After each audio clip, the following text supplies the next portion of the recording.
আমার ঘরটা আজকে ধুধু মরুভূমি হয়ে গেছে, আজকে কোনো আনন্দ লাগে না। আজকে তো আলমারি ভর্তি টাকা পয়সা আছে, ফ্রিজ ভর্তি খাবার আছে, মনে চায় মায়ের মুখে কিছু খাবার তুলে দিই, আজকে আর সম্ভব হয় না। সময় আসবে যেদিন চাইবা সেদিন আর পারবা না।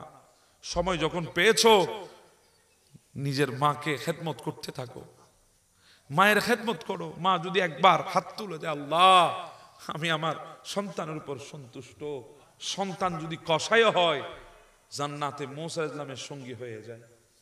মুসা কালিমুল্লাহ হাত তুলেছেন, আল্লাহ আমি জান্নাতে গেলে জান্নাতে আমার সাথে কে থাকবে, আমার সঙ্গী কে হবে, বন্ধু কে হবে, প্রতিবেশী কে হবে? আল্লাহ বলে, মুসা ওই মিশরের বাজারের একজন কসাই আছে, সে হবে আপনার সঙ্গী। মুসা কালিমুল্লাহ অবাক হয়ে গেল, আল্লাহ আমি নবী, আমি রাসূল, আমার সঙ্গে একজন কসাই বুঝি? আল্লাহ এমন কি আমল করেছে সে আমার জান্নাতে প্রতিবেশী হবে? বলে তুমি গিয়ে তালাশ করে দেখো। মুসা কালিমুল্লাহ ছদ্মবেশ নিলেন, সারাদিন গিয়ে ওই যুবক ছেলেটার দোকানের সামনে দাঁড়িয়ে আছে, গুড়গুড় করছে, ও কি করছে সেগুলা দেখছে। সে বকরি জবাই করে সর্বপ্রথম উন্নত মানের ভালো যেটা মাংস, বুকের মাংস, রানের মাংস, ওই মাংসটা একটা প্যাকেট করে আলাদা রেখে দিয়ে বাকি মাংসগুলো বিক্রি শুরু করেছেন। সমস্ত মাংস বিক্রি করে, গোশত বিক্রি করে, ওই যে গোশতগুলা রেখেছে প্যাকেট করে সেগুলা নিয়ে সে ঘরের দিকে রওনা। মুসা কালিমুল্লাহ প্রতিমধ্যে তার সামনে দাঁড়ালো, বলে ভাই আমি একজন মুসাফির মানুষ, আমি সফরে এসেছি, আমি এখানে কোনো কিছুই চিনি না, আজকের রাতটার জন্য যদি তুমি আমাকে তোমার ঘরে জায়গা দাও আমি বড় কৃতজ্ঞ থাকবো। ওই বান্দা বলে ঠিক আছে আসেন আপনাকে নিয়ে যাই। ঘরে নিয়ে গিয়ে বসতে দিলেন, হুজুর আপনি বসেন আমি একটু ভেতরে যাই। ভেতরে গিয়ে ওই গোশতগুলো নিজের হাতে রান্না করলেন, এক বাটি গোশত নরম করে নিয়ে সেখানে রুটি ভিজিয়ে আরেকটা কামড়ার মধ্যে গেল। মুসা কালিমুল্লাহ বলে আমি পর্দা ফাঁক ছিল, আমি দেখতেছি একটা বুড়ি, সে প্যারালাইজ অবশ হয়ে আছে, বিছানার মধ্যে পড়ে আছে। সেই মহিলাটাকে সে তুললেন, তোলার পরে ওই নরম গোশত দিয়ে ওই রুটিগুলা ভিজিয়ে ভিজিয়ে এক একটা লোকমা মুখের মধ্যে দিচ্ছে। ওই মহিলাটা ওই যুবকের কানটা টেনে নিজের মুখের কাছে এনে কি জানি কি বলে, যুবকটাও হাসে মহিলাটাও হাসে, প্রত্যেকটা লোকমা দে। আর এইভাবে করতে থাকে দুজন। শেষ হয়ে যখন আসলো যুবক খানা নিয়ে আসলেন, হুজুর আসেন এবার আমরা খাই। ও যুবক জানতে মন চায় এতক্ষণ যে মহিলাটাকে খাওয়ালে সেটা তোমার কে? বলে হুজুর সেটা আমার আর কেউ না, সেটা আমার জনম দুঃখী মা, আমার গর্ভধারিণী মা। বলে তোমার মা তোমাকে কি বলেছে? বলে হুজুর আমি প্রত্যেকদিন যখন এসে আমার মায়ের জন্য গোশত রান্না করে মাকে খাওয়াই, মা একটা লোকমা খাওয়ার পরে বলে ও আমার সন্তান আমি আল্লাহর দরবারে দোয়া করছি আল্লাহ যেন তোকে জান্নাতে মুসা কালিমুল্লাহর প্রতিবেশী বানাইয়ে দে। আমি তখন হাসি, ও মা কোথায় মুসা কালিমুল্লাহ, আর তুমি কোথায় তোমার সন্তান কসায়, আমি কিভাবে মুসা কালিমুল্লাহর সেই সঙ্গী হব? মা বলে না আমি দোয়া করছি আল্লাহ তোকে সঙ্গী বানাবে। তখন মুসা কালিমুল্লাহ বলে ও সন্তান তোমার দোয়া তো আল্লাহ কবুল করে নিয়েছে, আমি সেই মুসা কালিমুল্লাহ, আমি জিজ্ঞাসা করেছিলাম আল্লাহ জান্নাতে আমার সঙ্গী কে হবে? আল্লাহ বলেছে তুমি আমার জান্নাতে সঙ্গী হবে। মায়ের খেদমত করে তুমি শুধু জান্নাত কামাই করো নাই, আমি মুসার প্রতিবেশীও হয়ে গেছো। এবার যুবক সিদ্ধান্ত তোমার, আমি তোমার হাতে সিদ্ধান্ত তুলে দেব, আমি তোমাকে জবরদস্তি করব না। তুমি এবার সিদ্ধান্ত নেবে মায়ের খেদমত করবে নাকি আর কিসের খেদমত করবে। ওই দিন এক সিএনজি দেখে আমি অবাক হয়ে গেলাম। আপনাদের এখানে সিএমসি আছে না? সিএনজি না সিএমসি? সিএনজি, পেছনে লেখা বউয়ের দোয়া।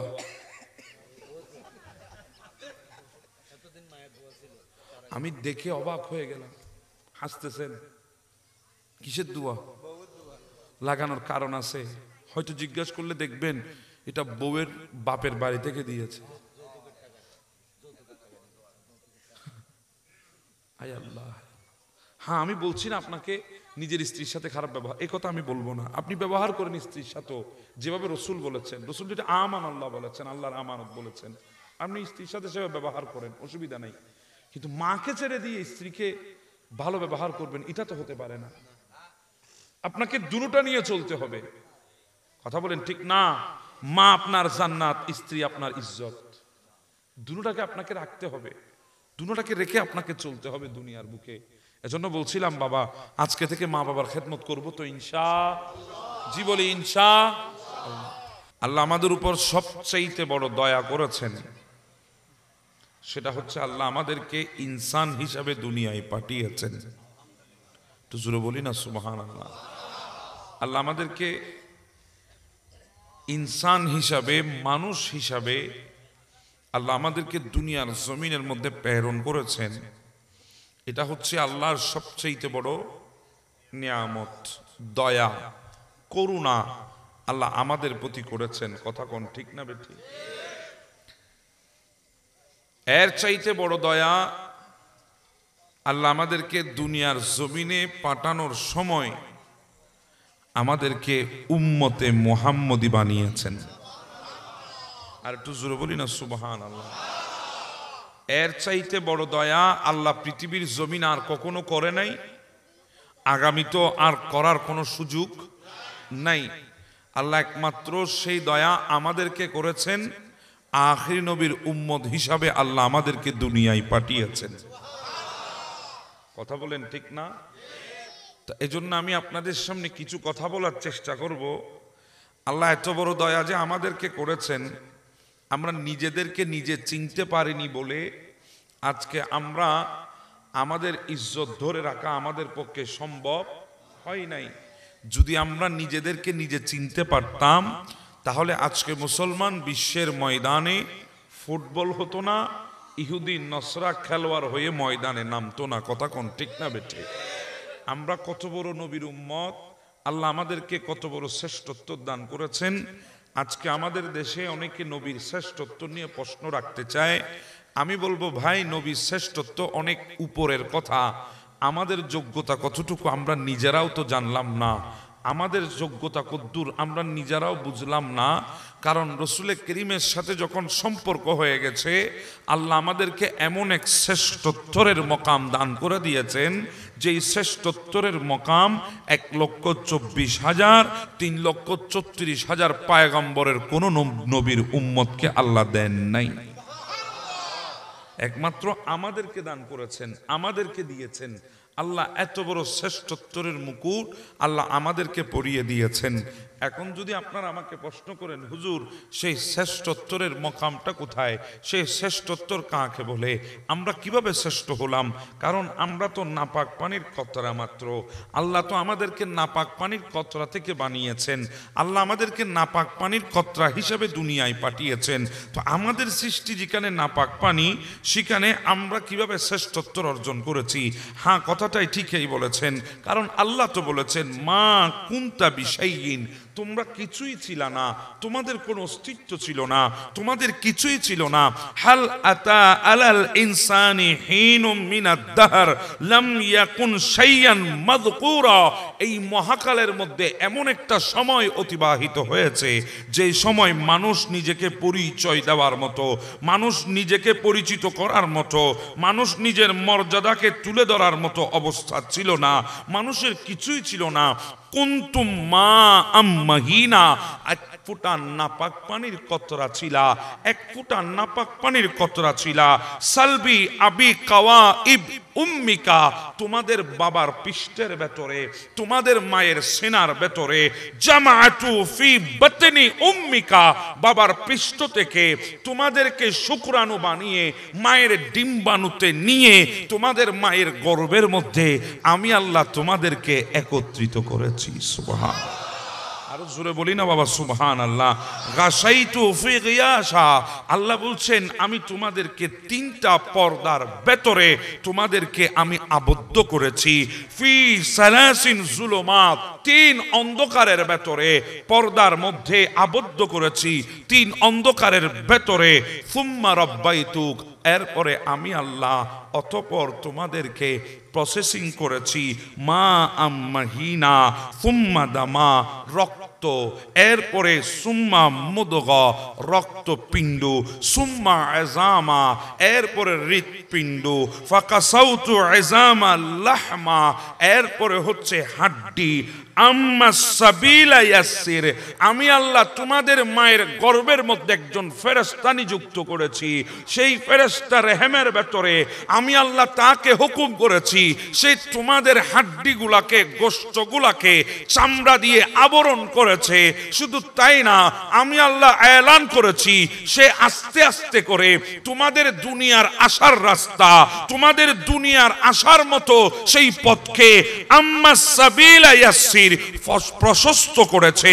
এমন এক রাস্তা দিয়ে আমরা দুনিয়ায় এসেছি, চিন্তা যদি করতে যান আল্লাহর কুদরত বুঝে আসবে। ওই রাস্তা দিয়ে একজন সন্তান দুনিয়া আসা সম্ভব নয়, ওই রাস্তা ধরে একজন সন্তান পৃথিবীর জমিনে আসা কোনোভাবে সম্ভব ছিল না, এত সহজ ছিল না। 3 কেজির সন্তান, 3 কেজি 200 গ্রামের সন্তান, 3 কেজি 400 গ্রামের সন্তান, 4 কেজি পর্যন্ত সন্তান, ওই সন্তান ছোট একটা রাস্তা দিয়ে কেমনে এসেছে? আল্লাহ বলে আমি ফেরেশতা দিয়েছি, তাকে বলেছি আম্মাস সাবিলা ইয়াসসির, আমার বান্দা দুনিয়ায় যাওয়ার জন্য ওই রাস্তাকে আস্তে আস্তে প্রশস্ত করে দেয়। সুবহানাল্লাহ, আর একটু জোরে বলি না সুবহানাল্লাহ। কেমন দয়া আল্লাহ আমাদেরকে করেছেন দেখেন। আমাদের তো চিবানোর মতো দাঁত ছিল না, আমাদের তো কান ছিল শ্রবণ করার মতো শক্তি ছিল না, আমাদের জবান ছিল বলার মতো শক্তি ছিল না, চোখ ছিল দৃষ্টি দেওয়ার মতো শক্তি ছিল না, আমাদের হাত তো ছিল ধরার শক্তি ছিল না, পা তো ছিল হাঁটার শক্তি ছিল না, আমাদের সব ছিল। এরপরও আমরা কুনতু সগীরা, বড়ই ছোট ছিলা বান্দা, কুনতু যায়ীফা, বড়ই দুর্বল ছিলা, কুনতু জাহিলা, বড়ই মূর্খ ছিলা, কিছুই বুঝতা না। ওখান থেকে আল্লাহ স্বয়ং সম্পূর্ণ বানিয়ে অসহায় অবস্থায় প্রেরণ করে আল্লাহ সহায় হয়ে আজকে উপযুক্ত বানিয়ে দিয়েছেন। সুবহানাল্লাহ, কিছুই তো ছিল না আমাদের, আমাদের মতো ছোট পৃথিবীর জমিনে কেউ ছিল না, আমাদের মতো দুর্বল কেউ ছিল না, আমাদের মতো অজ্ঞ কেউ ছিল না। এখন প্রশ্ন করি যুবক, তোমার ছোট ছিলা আল্লাহ বড় করেছেন, দুর্বল ছিলা আল্লাহ সবল করেছেন, জাহেল ছিলা আল্লাহ এলম দান করেছেন, এত কিছু আল্লাহ দিয়েছেন। সেই মালিকের জন্য কি করেছি? কোন জিনিসটা করেছি? কোন জিনিসটা উপহার দিয়েছি? কিছুই তো দিলাম না দুনিয়ার জমিনে মালিকটাকে, কিছুই তো করি নাই মালিকটার জন্য।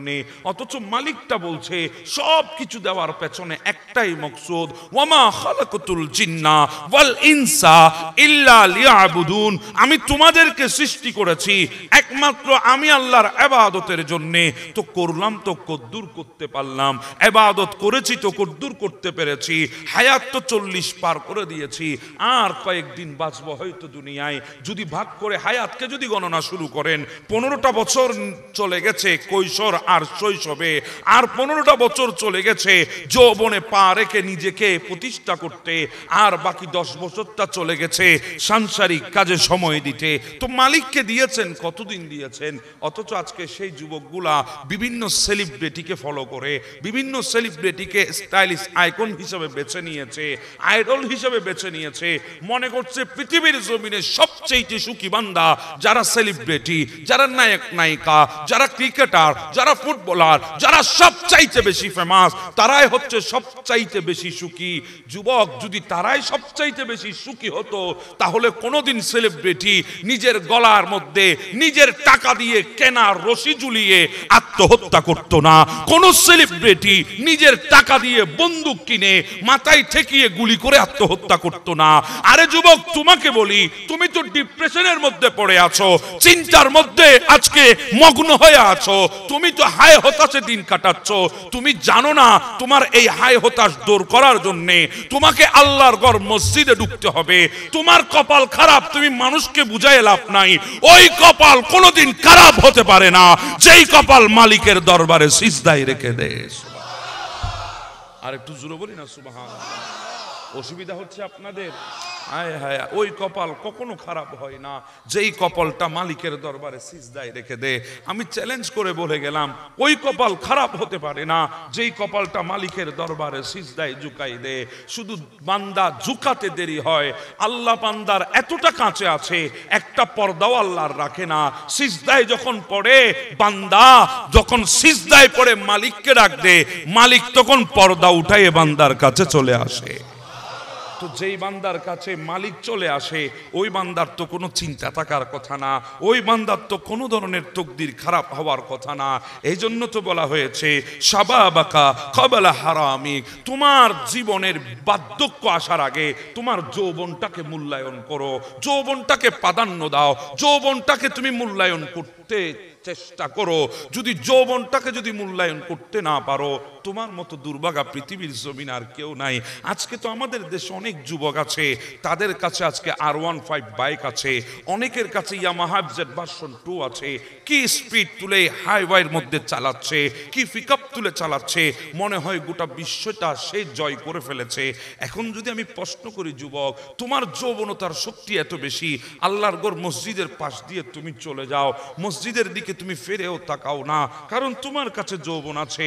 তুমি যখন রাস্তা দিয়ে হাঁটো জমিনটা থরথর করে কাঁপে, তুমি নিজেকে শ্রেষ্ঠ মনে করছো, তোমার বাহুবল আছে, তোমার অর্থবল আছে, তোমার জনবল আছে, সব তোমার আছে, তুমি জমিনটাকে কাঁপিয়ে নিজেকে বড় শ্রেষ্ঠ মনে করছো।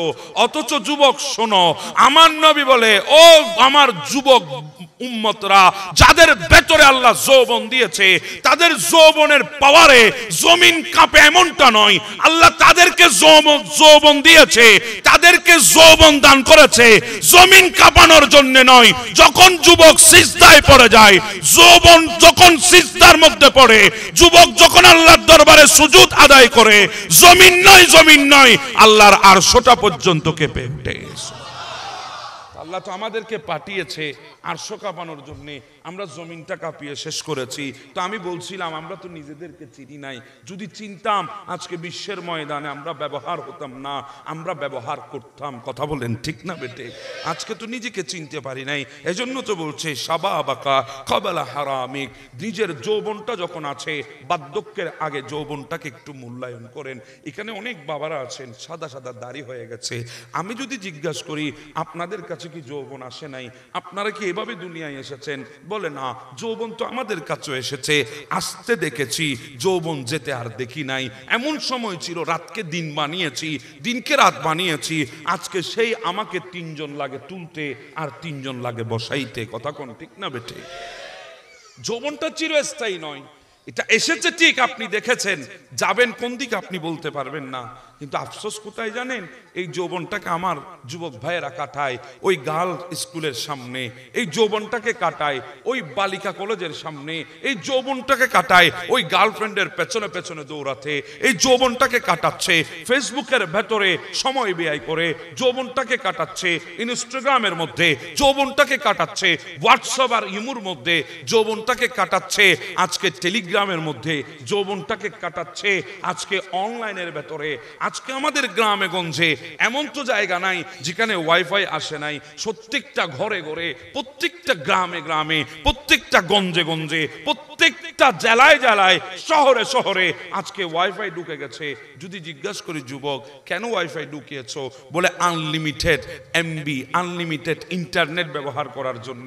আমি বলবো না, আনলিমিটেড ইন্টারনেট ব্যবহার হচ্ছে না, এখানে আনলিমিটেড গুনাহ হচ্ছে। কথা বলেন না বাবা, ঠিক না বে ঠিক? আনলিমিটেড গুনাহ করছি, নিজেও তো জানি না 24টা ঘন্টার মধ্যে 23 ঘন্টার উপরে গুনার মধ্যে ডুবে আছি, 23টা ঘন্টা গুনার মধ্যে ডুবে আছি। এখন যদি বলি ঘুমাচ্ছি 5, 6, 7 ঘন্টা, তখন গুনাহ কই করছি? হ্যাঁ, সেখানেও গুনাহ হচ্ছে। তুমি ঘুমাতে গিয়ে বিভিন্ন অশ্লীল ছবি দেখছো, ঘুমাতে গিয়ে বিভিন্ন অশ্লীল সিনেমা দেখছো, ঘুমাতে গিয়ে বিভিন্ন অশ্লীল বেহায়াপনার কিছু পিকচার দেখছো, ছবি দেখছো, ওগুলা দেখে যখন ঘুমিয়েছো, তুমি ঘুমের মধ্যে সেগুলাকে অঙ্কন করছো, ঘুমের মধ্যে সেগুলাকে ভাবছো, ঘুমের মধ্যে সেগুলা নিয়ে তোমার চিন্তার মধ্যে তুমি খেলা করছো, যার কারণে সেখানেও তোমার গুনাহ হচ্ছে। অনেক ভাই তো আছে কানের মধ্যে ইয়ারফোন লাগিয়ে ঘুমাই গেছে, গান চলতেছে। আমি বলতে চাই যুবক, বুকে হাত দিয়ে বলো, ওই সময় যদি মালাকুল মউত আসে, তোমার জুবান দিয়ে কি কলমা বের হবে? বলেন, কলমা বের হবে? কখনো হবে না। তো তোমার যৌবনটা তুমি কাটাচ্ছ কোথায়? যৌবনটা তো কাটানোর দরকার ছিল আল্লাহর ঘর মসজিদে, যৌবনটা তো কাটানো দরকার ছিল আল্লাহর ইবাদতে। কারণ আজকে আমাদের হাতে হাতে তো অ্যান্ড্রয়েড সেট আছে, আছে না নাই? কথা বলেন আছে না নাই? অ্যান্ড্রয়েড সেট আছে, একজন বান্দাও দেখাতে পারবেন না আমাকে যার হাতের মধ্যে আজকে অ্যান্ড্রয়েড সেট নাই। সবার হাতে স্মার্টফোন আছে, কারণ যুবক তো না খেয়ে থাকতে পারে, স্মার্টফোন ছাড়া 5 মিনিটও থাকতে পারে না। কথা বলেন ঠিক না বেঠে? তো আজকে স্মার্টফোনে যখন কল আসে আমরা তো পাগল পারা হয়ে যায়, জীবন দিয়ে ফেলার অবস্থা কলটা রিসিভ করার জন্য। কেন? বলে আমার গার্লফ্রেন্ডে ফোন দিয়েছে হয়তো। মুরব্বীরা রাগ করবেন না বাবা, আমি 2024-এ বসে কথা বলছি, এখন এগুলাই স্বাভাবিক। কথা বলেন ঠিক না বেঠিক? আপনি জানেন না, আপনি পড়ে আছেন সেই 1900 শতাব্দীতে। এখন পৃথিবী কত ডেভেলপ হয়েছে আপনি আর আমার বোধগম্যের মধ্যেও নাই।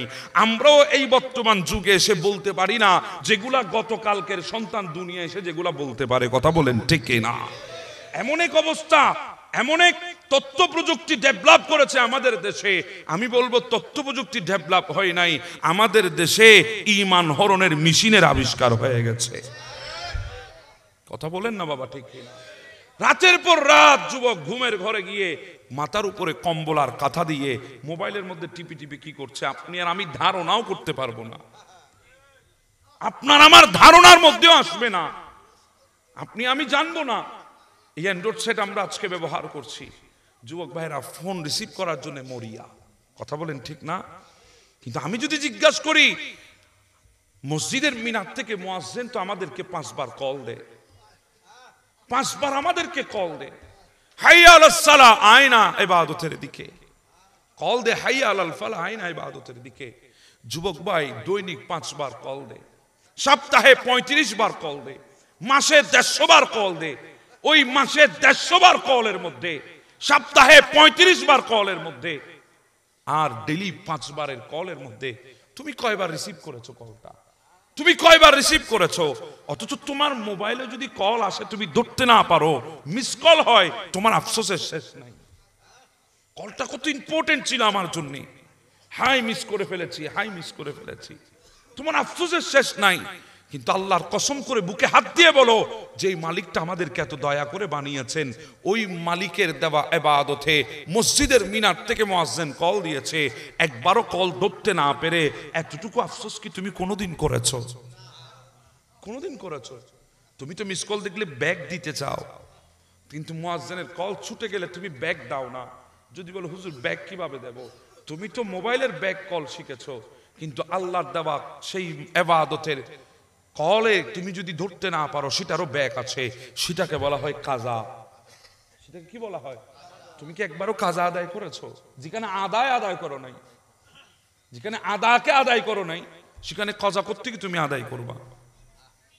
এজন্য বলা হয়েছে শাবাবাকা ক্বাবলা হারামিক, বার্ধক্য আসার আগে যৌবনটাকে কি করতে হবে? মূল্যায়ন করতে হবে। জিবরিল আমিন ইমামুল মালাইকা, উনি বলেন আসমান থেকে যখন বৃষ্টি পড়ে, এখানেও তো আজকে বৃষ্টি পড়েছে, পড়ে নাই? বলেন বৃষ্টির ফোঁটাগুলো কয়জন গুনতে পেরেছেন? বৃষ্টির ফোঁটা গোনা কি সম্ভব? বৃষ্টির ফোঁটা কি নির্ণয় করা সম্ভব?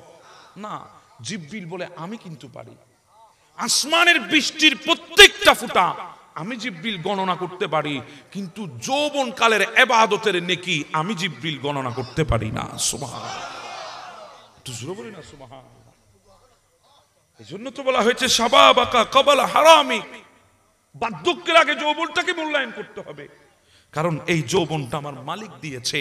হাজারো মেডিসিন তুমি ব্যবহার করতে পারো যৌবন ধরে রাখার জন্য, কারণ যৌবন কোনোদিন তুমি ধরে রাখতে পারবে না। কথা বলেন না বাবা ঠিক না বেঠিক?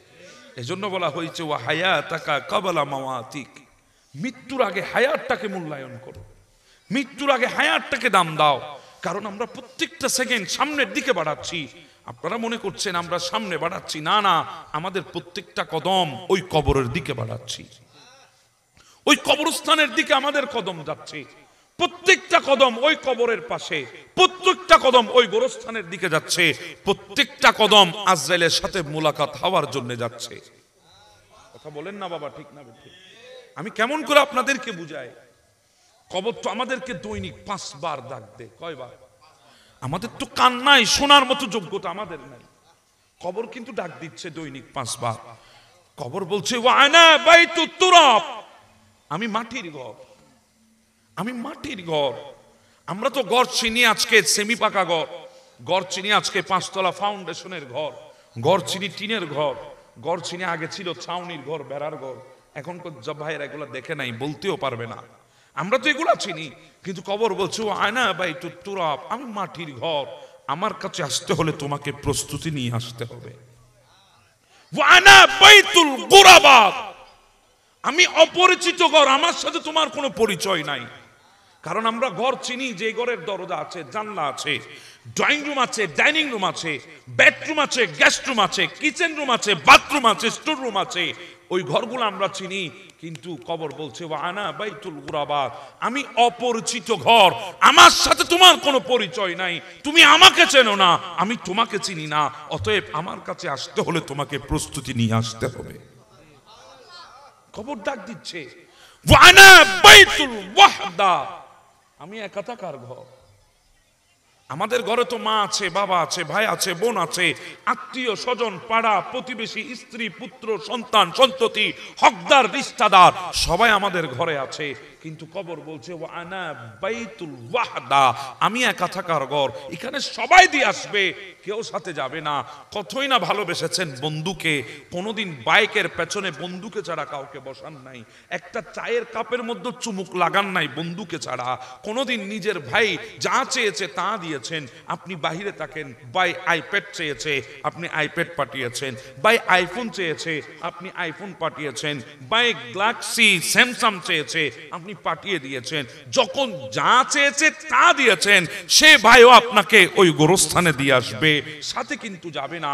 সবচাইতে প্রিয় একজন সন্তানের জন্য দুনিয়ার জমিনে, সবচাইতে বড় সাহারা একজন সন্তানের জন্য দুনিয়ার জমিনে বাবা, বাবাও পর্যন্ত নামিয়ে দিয়ে আসবে, সাথে কেউ যাবে না। বাবার কাছে সবচাইতে প্রিয় সন্তান, সেই সন্তান নামিয়ে দিয়ে আসবে, সন্তান বাবার সাথে যাবে না। এই জন্য খবর বলছে ওয়ানা বাইতুল ওয়াহদা, আমি একা থাকার ঘর, সবাই নামিয়ে দেবে বিসমিল্লাহি ওয়ালা মিল্লাতি রাসূলিল্লাহ বলে সবাই নামিয়ে দেবে। মিনহা খালাকনাকুম ওয়া ফিহা নুঈদুকুম ওয়া মিনহা নুখরিজুকুম তারাতান উখরা, সবাই দিয়ে আসবে, কেউ সাথে যাবে না, কেউ সাথে থাকবে না। কবর বলছে ওয়ানা বাইতুল ওয়াহদা, আমি একা থাকার ঘর, অতএব আমার কাছে আসতে হলে তোমাকে একটু প্রস্তুতি নিয়ে আসতে হবে। আপনাদের কষ্ট হচ্ছে কথাগুলো, আমি আপনাদের টাইম পাস করব না ইনশাআল্লাহ। আপনাদের কিছু দেওয়ার জন্য এসেছি, দিয়ে যাব। আপনার একটু নেওয়ার জন্য বসেন, কিছু নিয়ে যান। অনেক কষ্ট করে এসেছেন, নিজের নিচের মধ্যে অনেক পানি তসছে, ভিজা উঠতেছে, আপনারা কষ্ট করে বসেছেন, আমি জানি। আমি আপনাদের চাইতে দামি বলে আমাকে এখানে বসিয়েছেন এমনটা নয়, আমি আপনাদের ওই জায়গায় বসার যোগ্য আমি। কিন্তু এখানে কেন বসিয়েছেন, আমি যেহেতু বলতে এসেছি, একটু উপরে যদি না বসান, আমাকে যদি না দেখেন, আপনাদের ভালো লাগবে না। কারণ আমি খতিব, খতিবের জন্য একটু উঁচু জায়গার দরকার আছে না? খতিবের জন্য মিম্বর শর্ত, কথা বলেন ঠিক না ঠিক? এজন্য আমাকে উঁচু জায়গায় বসিয়েছেন, নতুবা আপনাদের চাইতে দামি আমি নই, আপনারা আমার চাইতে অনেক দামি। এখানে অনেক বান্দা আছেন যারা তাহাজ্জুদ গুজারি, আপনারা আমার চাইতে দামি। অনেক বান্দা আছেন জানেন না আপনি আল্লাহর কাছে কত বড় মকবুল হয়েছেন, অনেক দামি বান্দা এখানে আছেন। আমি উপরে বসার কারণ একটাই, আমাকে যেহেতু শুনতে আপনারা এসেছেন, আমাকে শুনাইতে এনেছেন, আমি সেজন্য উপরে বসেছি। অন্যথায় অন্য কোনো যোগ্যতা আমার ভেতরে আছে বলে আমি মনে করি না। আপনারা শোনার চেষ্টা করবেন, কষ্ট করে বসেছেন, নিচ থেকে তস উঠছে, পানির তস, এরপরে বসেছেন। এটা আমার মহাব্বতে বসেন নাই, এটা একমাত্র আল্লাহ এবং আল্লাহ রাসূলের মহাব্বতে বসেছেন। কথা কোন ঠিক না ঠিক? তো আমি যেগুলা বলবো আল্লাহ এবং আল্লাহ রাসূলের ওয়াস্তে বলবো, আপনারা আল্লাহ এবং আল্লাহ রাসূলের ওয়াস্তে আমল করার চেষ্টা করবেন।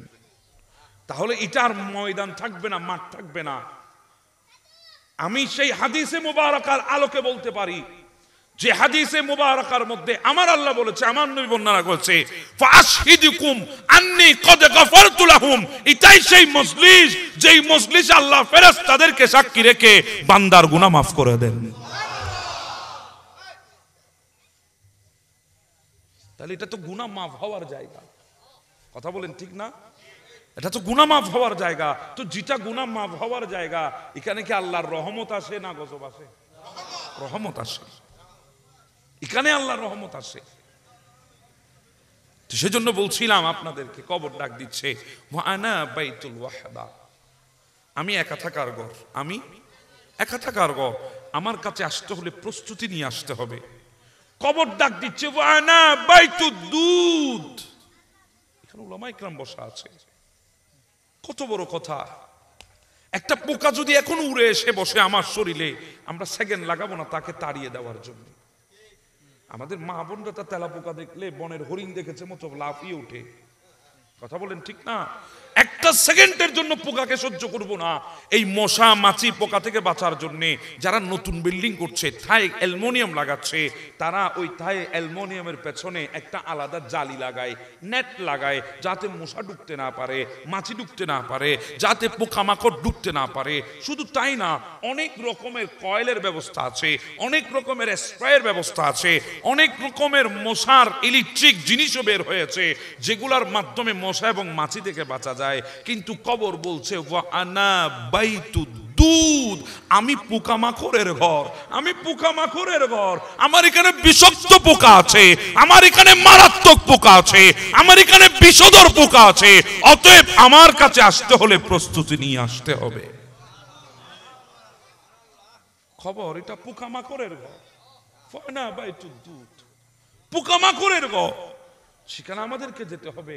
বাবা বলেন আপনাদের এটা কি সিংহরিয়া, এই জায়গা থেকে কোনো বান্দা যদি কক্সবাজারে যায়, এই 3 দিন অথবা 4 দিন 5 দিনের সফর, তার প্রস্তুতির কোনো সীমা নাই।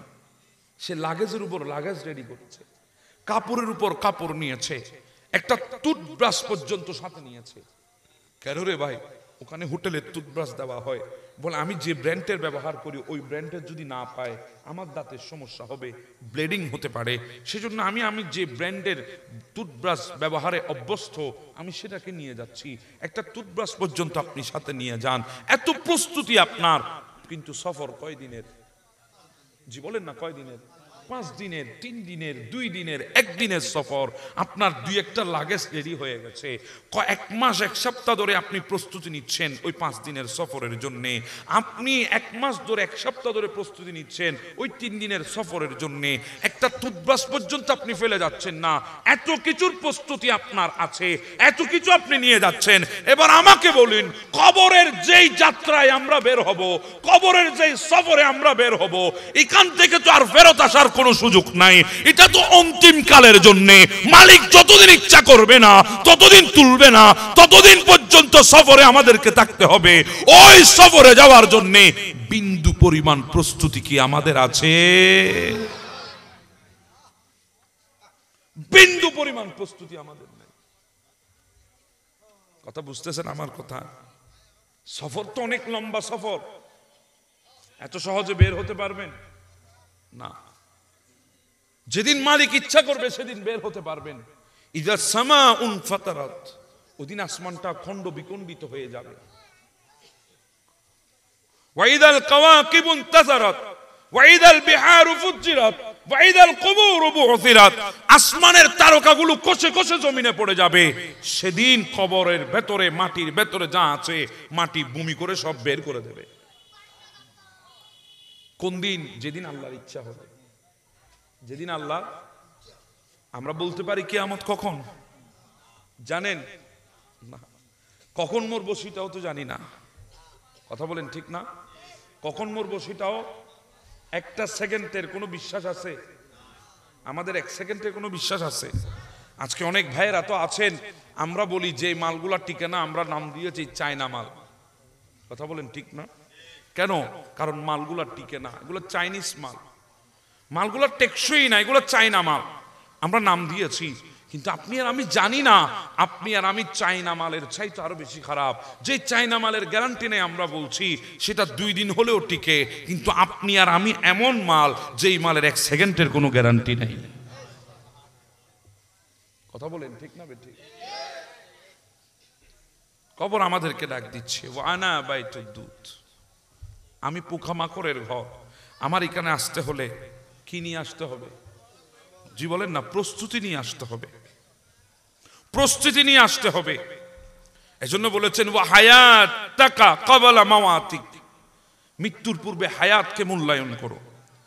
যখন বান্দা মৃত্যুর পূর্বে হায়াতকে মূল্যায়ন করবে, যখন বান্দা তার বার্ধক্যের আগে যৌবনকে মূল্যায়ন করবে, তখন আমার আল্লাহ ফেরেশতাদেরকে ডেকে বলবে, ইন্নী উবাহিয়া বিকাল মালাইকা, ওগো ফেরেশতা, আমি তোমাদের কাছে নাচ করছি, তোমাদের উপরে আমি আল্লাহ গর্ব করছি, তোমাদের উপরে আমি আল্লাহ ফখর করছি। হাদা আব্দি হাক্কা, আমার ওই পারফেক্ট বান্দাকে নিয়ে আমি তোমাদের উপরে গর্ব করছি। সুবহানাল্লাহ,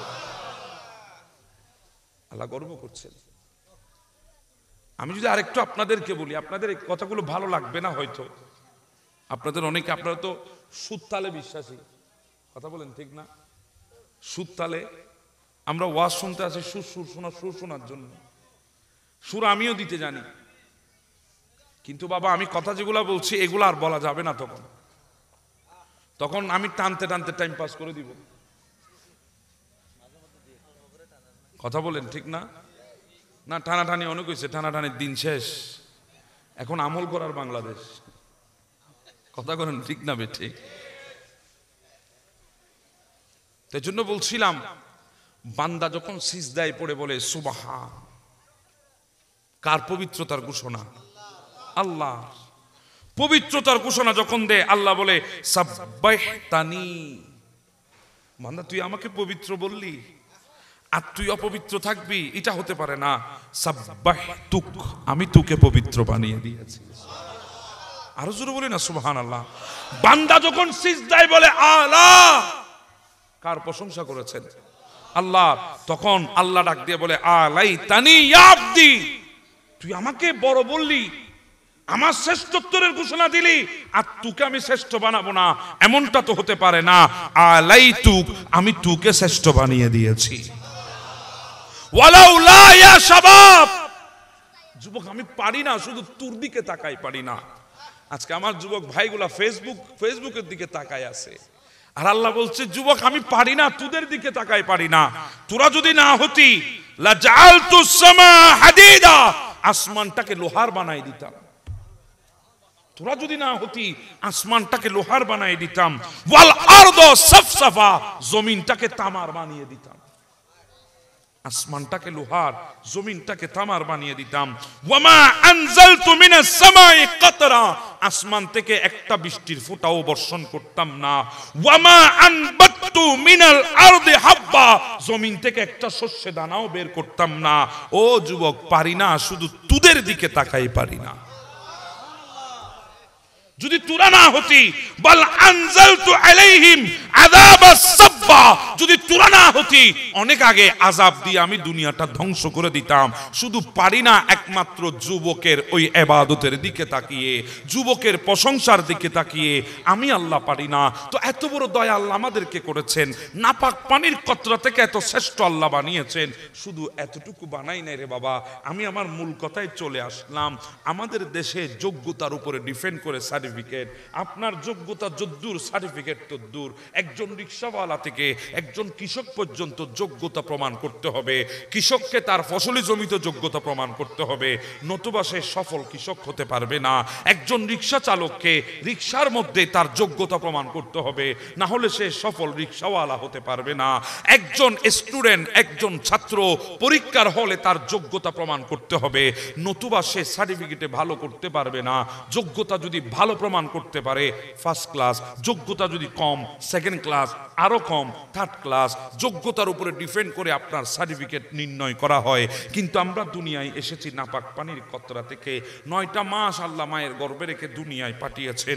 অস্তিত্ব বলতে কিছুই ছিল না, নাপাক পানির কতরা ছিলাম মাত্র। দুনিয়ায় এসেছি, আমাদের বাবাগুলো আমাদেরকে কুলে নিয়ে কানের মধ্যে আজান দিয়েছে, ও আশহাদু আন্না মুহাম্মাদুর রাসূলুল্লাহ, আমাদের কানের মধ্যে একামত দিয়েছে, আজান দিয়েছে, নবীর কথা শোনায় দিয়েছে। দুনিয়ার বুকে নবীর উম্মত হয়ে এসেছি, পায়গাম চলে এসেছে। প্রশ্ন মালিক, যোগ্যতা প্রমাণ করতে পারি নাই, সবে মাত্র নাপাক পানি থেকে বের হয়ে দুনিয়ায় এসেছি। যোগ্যতা প্রমাণ করতে পারি নাই, সবে মাত্র মার গর্ভ থেকে দুনিয়ায় এসেছি। আল্লাহ বলে যোগ্যতা প্রমাণ করা লাগবে না, নবীর উম্মত হয়ে যখন দুনিয়ায় গিয়েছিস আমি আল্লাহ তোদেরকে শ্রেষ্ঠত্বের সার্টিফিকেট দিয়ে দিলাম। কুনতুম খায়রা উম্মতিন, তোরাই হলি পৃথিবীর জমিনে শ্রেষ্ঠ উম্মত। তোরাই পৃথিবীর বুকে শ্রেষ্ঠ উম্মত। এই সার্টিফিকেট আদমের উম্মতকে দেয় নাই, সার্টিফিকেট নূহের উম্মতকে দেয় নাই, সার্টিফিকেট ইদ্রিসের উম্মতকে দেয় নাই, সার্টিফিকেট দাউদের উম্মতকে দেয় নাই, সার্টিফিকেট সুলাইমানের উম্মতকে দেয় নাই, ইব্রাহিমের উম্মতকে দেয় নাই, ইসমাইলের উম্মতকে দেয় নাই, ইসহাকের উম্মতকে দেয় নাই, আইয়ুবের উম্মতকে দেয় নাই, ইউসুফের উম্মতকে দেয় নাই, ইউনুসের উম্মতকে দেয় নাই, জাকারিয়ার উম্মতকে দেয় নাই, ইয়াহিয়ার উম্মতকে দেয় নাই, ঈসার উম্মতকে দেয় নাই, মূসার উম্মতকে দেয় নাই। একমাত্র আখেরি নবীর উম্মতকে আল্লাহ বলেছে কুনতুম খায়রা উম্মতিন, সমস্ত নবীদের মধ্যে আমার নবী শ্রেষ্ঠ, সমস্ত উম্মতের মধ্যে আমরা শ্রেষ্ঠ।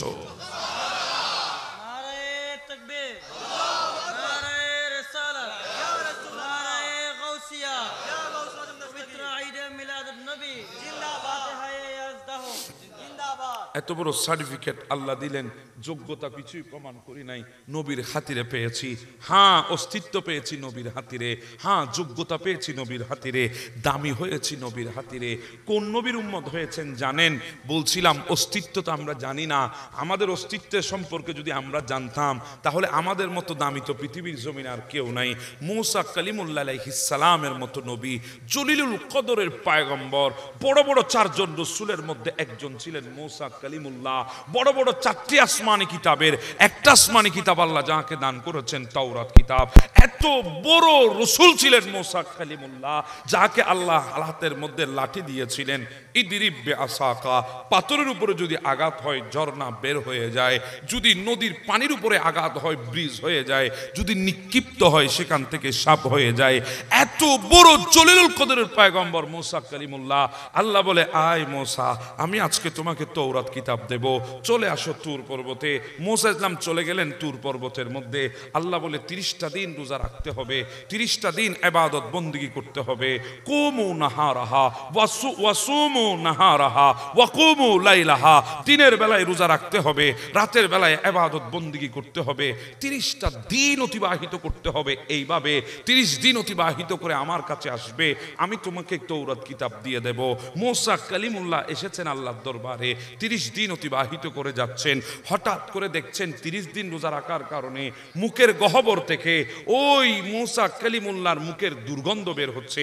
যখন মূসা কালিমুল্লাহর মুখের দুর্গন্ধ যখন বের হচ্ছে, মূসা কালিমুল্লাহ বিব্রত হয়ে গেলেন। বিব্রত হয়ে বলছে আল্লাহ আল্লাহ, আমি তো শ্রেষ্ঠ মালিকের সাথে দেখা করতে যাচ্ছি, যিনি কুল হুয়াল্লাহুল আহাদ, যিনি এক, যার কোনো শরীক নাই।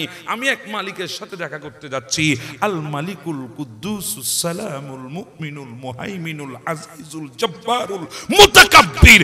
এত বড় মালিকের সাথে আমি দেখা করতে যাচ্ছি, মুখের ভেতর থেকে দুর্গন্ধ আসতেছে, কেমন কেমন লাগে। মিসওয়াক নিয়ে পরিষ্কার করে ফেললেন, মালিকের দরবারে গেলেন। আমার আল্লাহ ডাক দিয়ে বলে মূসা, আমাকে তো মাহরুম করে দিয়েছেন, আমাকে তো বঞ্চিত করে দিয়েছেন।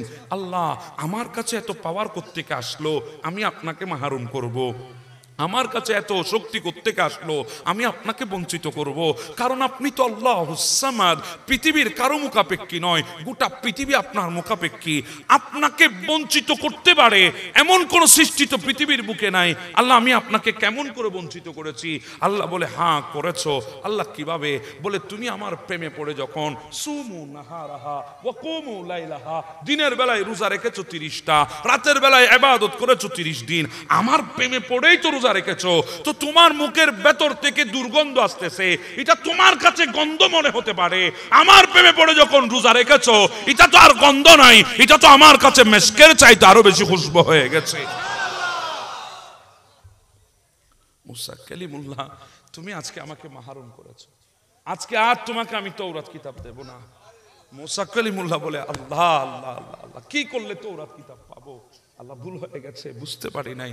বলে আরো 10 দিন রোজা রাখবেন। সুবহানাল্লাহ, আরো 10 দিন ইবাদত করবেন।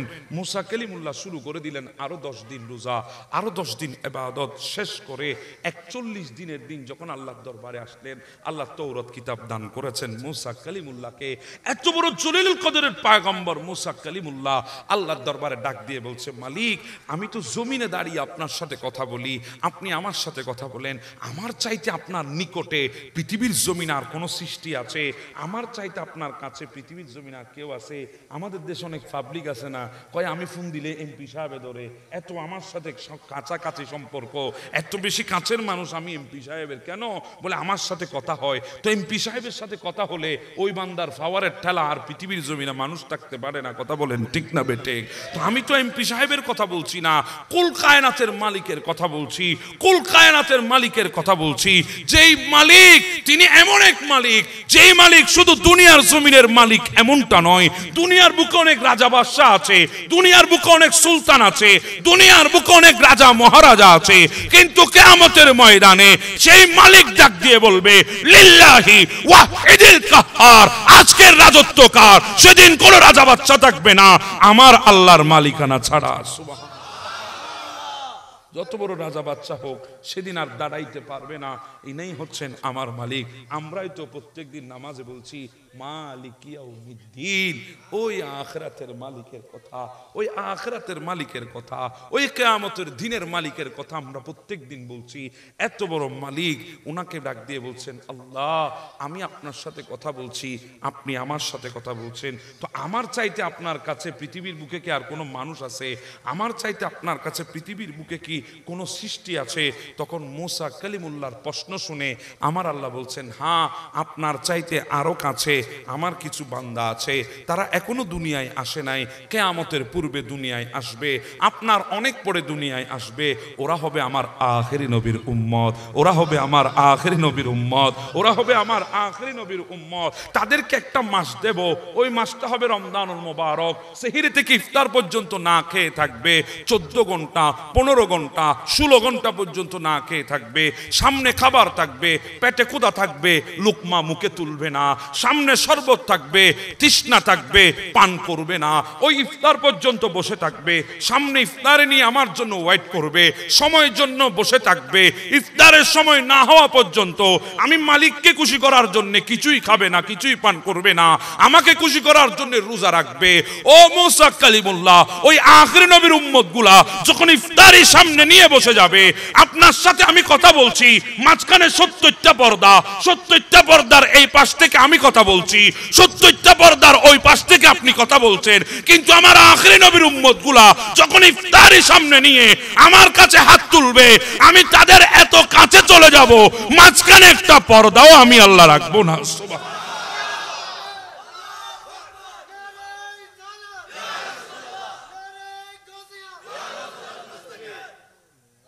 মাঝখানে একটা পর্দাও আমি রাখবো না, কোনো পর্দা থাকবে না।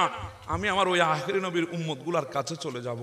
তো ফজিলত শুনে ফেললেন মুসা কালিমুল্লাহ, আমাদের ফজিলত, আমাদের শ্রেষ্ঠত্বের কথা শুনে ফেললেন মুসা কালিমুল্লাহ। এবার মুসা ইসলাম আল্লাহর দরবারে হাত তুলে বলছেন ইলাহি ইজআলনি নবিয়্যা তিলকাল উম্মতি, আল্লাহ তুমি আমাকে আখির নবীর উম্মত হিসাবে কবুল করে নাও। সুবহানাল্লাহ। মুসা কালিমুল্লাহর মতো জলিলুল কদরের পয়গম্বর দোয়া করেছে, আল্লাহ আমাকে আখির নবীর উম্মত হিসাবে কবুল করে নাও। আল্লাহ বলেন না মুসা, উনি অনেক পরে আসবে, আপনি অনেক আগে এসেছেন, আপনি সেই নবীকে পাবেন না। তবে আপনি যখন দোয়া করেছেন অসুবিধা নাই, আমি জান্নাতে আপনাকে মুসা কালিমুল্লাহর সঙ্গী বানিয়ে দেব। আমার আখির নবীর সঙ্গী আপনি মুসা কালিমুল্লাহকে আমি বানিয়ে দেব। তো বলছিলাম আমরা সেই আখির নবীর উম্মত। কথা বলেন ঠিক না? এই বাবুরা, এই তোমাদের কথা বলার ইচ্ছা থাকলে চলে যাও, বসো।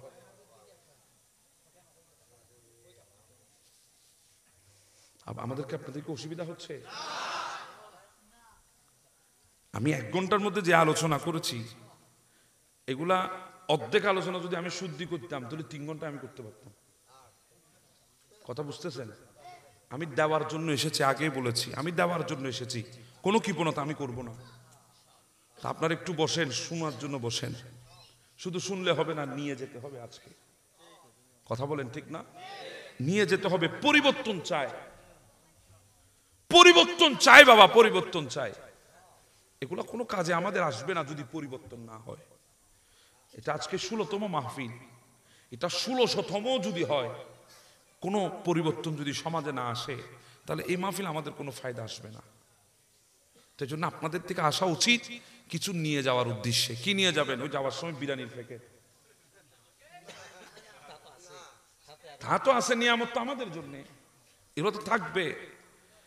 কিন্তু এত কষ্ট করে যে বসেছেন, অন্ততপক্ষে কিছু নিয়ে যাওয়ার চেষ্টা করেন। আমরা কোন নবীর উম্মত এখনো বুঝি নাই। মুসা কালিমুল্লাহ দোয়া করেছেন, এইভাবে 12 জন নবী দোয়া করেছে আল্লাহর দরবারে আমার নবীর উম্মত হওয়ার জন্য। একজন ভাই হাত তুলেন, হুজুর আমি দোয়া করে নবীর উম্মত হয়েছি। একজন হাত তুলেন, আল্লাহ আমি দোয়া করে আল্লাহর দরবারে নবীর উম্মত হয়েছি। আরে বাবা, দোয়ার মাধ্যমে নবীর উম্মত হওয়া লাগলে আমাদের তো কোনো যোগ্যতাই নাই, কিয়ামত পর্যন্ত চেষ্টা করলেও দোয়া করলেও নবীর উম্মত হতে পারতাম না। এটা তো আল্লাহ স্পেশাল দয়া করে নবীর উম্মত বানিয়েছেন। আল্লাহ তো আমাদেরকে দয়া করে বানিয়েছেন। হযরতে দানিয়েল আলাইহিস সালাম কত বড় নবী জানেন? আপনাদের জায়গাটা সিংহরিয়ানা, নামের আগে সিংহ আছে না? মাশাআল্লাহ, সিংহ আছে এখানে? আগে ছিল, এখন তো নাই। আপনারা এমন পাওয়ারফুল মানুষ, সিংহ পর্যন্ত দূরে দিয়েছেন আসি। তা আপনাদের কাছে দানিয়েল আলাইহিস সালামের কথা বললে আপনারা বলবেন আমরা তো আরো মারাত্মক গুনাহ চাইতে। দানিয়েল আলাইহিস সালাম ইনাকে সিংহ মানব বলা হতো। কি মানব? সিংহ মানব। ইনার পাওয়ার এত বেশি ছিল, ইনার হুকুমত সিংহের উপরে চলতো। যদিও বা সিংহরিয়া এলাকা, একটা সিংহ যদি এখন আসে একজন আর দেখতেন না। কথা বলেন ঠিক না? চলে যাব কেন জানেন? চলে যাওয়ার পেছনেও কারণ আছে। কারণ ওই বললাম আমরা আমাদেরকে চিনি নাই, আমরা কোন নবীর উম্মত আমরা জানি নাই। যদি জানতাম পৃথিবীর কোন পারমাণবিক বোমাকে কোন মুসলমান কোনদিন ভয় করতো না। যেভাবে ফিলিস্তিনের বাচ্চারা প্রমাণ করে দিয়েছে, গ্রেনেডের সামনে দাঁড়িয়ে গেছে, বুলেট চালাও অসুবিধা নাই। এটা দুনিয়ার কোন নবীর উম্মত নয়, এটা রাসূলুল্লাহর উম্মতের বুক সিনা চালাতে পারবে।